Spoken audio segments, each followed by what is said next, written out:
the question is, how do we keep on inhabiting our body and relating, especially when there's unpleasantness, when there's pain, and when everything in us is going, I don't want to be here.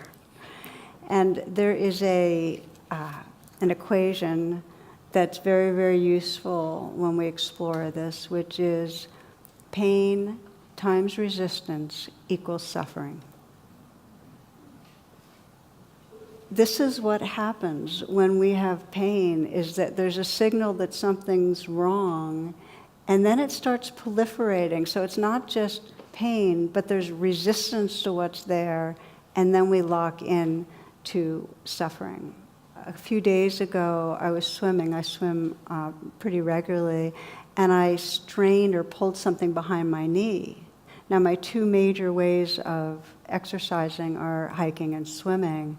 And so it was medium pain. It was, I could feel it with my steps, and so it was in my awareness. But it wasn't the unpleasantness of the pain that had me start resisting. It was where my mind went. Oh my God, I'm not going to be able to swim. I'm not going to be able to hike. All my techniques for my antidepressants in this world are gone. I'm going to go downhill. How long is this strain going to last? What should I do? Should I not even be walking? You get the idea, right? That's where we start locking in. It's not just the physicality of pain.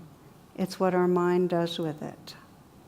So, pain times resistance equals suffering. Pain times presence. Pain times presence equals freedom.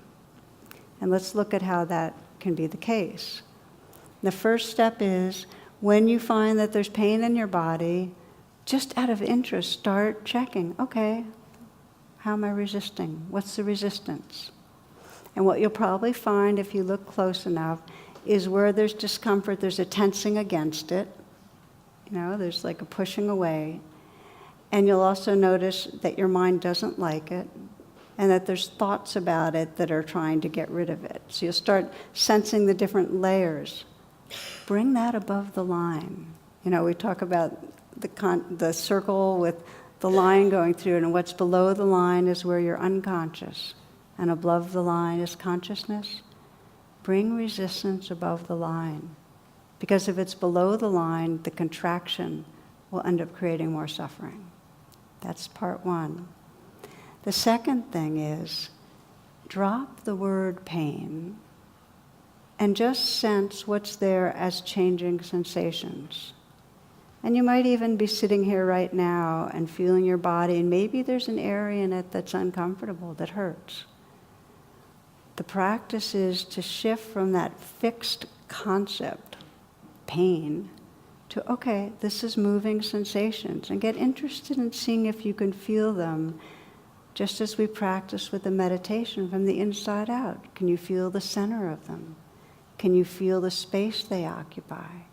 Can you notice how they're changing? Maybe there's even some words like swirling, squeezing, aching, tight, burning, cool. Just see if you can notice a lot about them. And start discovering, as you pay attention that way, this kind of dynamic presence, this space that you can inhabit that isn't so caught in the pain. You're not reacting to it. You become the space of presence. There's a real shift in your identity. The bottom line trick is to know that the sensations of unpleasantness belong. In this life, it's inevitable. They say pain is inevitable, suffering is optional, It's inevitable to have the discomfort.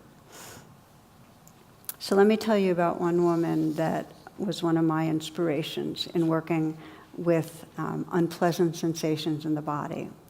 And when I met her, she's 20 years older than me, and she had been a dancer, but between an injury and arthritis and so on, shoulders or knees, she not only stopped dancing, but she did less and less exercise, gained more and more weight, And she became very ashamed of her body, aversive, and whenever there was pain there, it was kind of like a groaning and, I'm going downhill, and kind of pushing it away.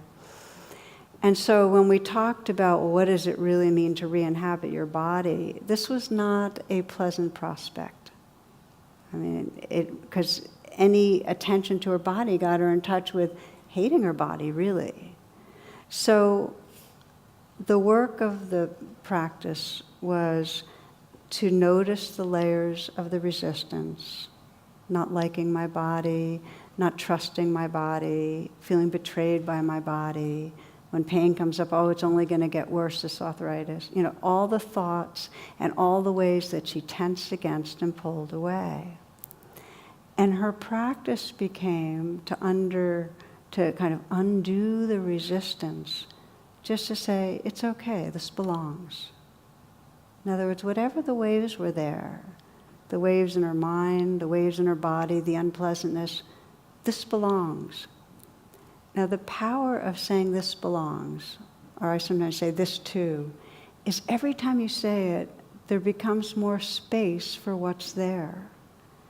And when it becomes really a very ongoing wise response, there's more and more of a sense of resting in the space that can include what's going on. So she kept saying, this belongs, and shifting from pain, arthritis, and the story to just sensations. Okay, burning, tightness, pressing, squeezing, and noticing how they change and softening around them. That's one of the really powerful things you can do when there's discomfort, is to soften around and sense the space around the discomfort. And so she started getting the knack of being able to inhabit her body, the different parts of her body. She started with where it was easier. Her feet. Her feet were not in pain. She could just feel, and you might feel it right now again, that you can bring your awareness inside the feet and inhabit the feet. And although she had a little arthritis in her hands, she was able to inhabit her hands and then start spreading that awareness through her body. And what she started discovering was a sense of this very alive presence inside, a sense of vitality. She became more vibrant, and a real sensitivity to energy flows. And just to move forward on the story, she began to teach children dancing. And after a couple of years, she basically told me that by inhabiting my body, Tara, she said, I got my life back and my spirit.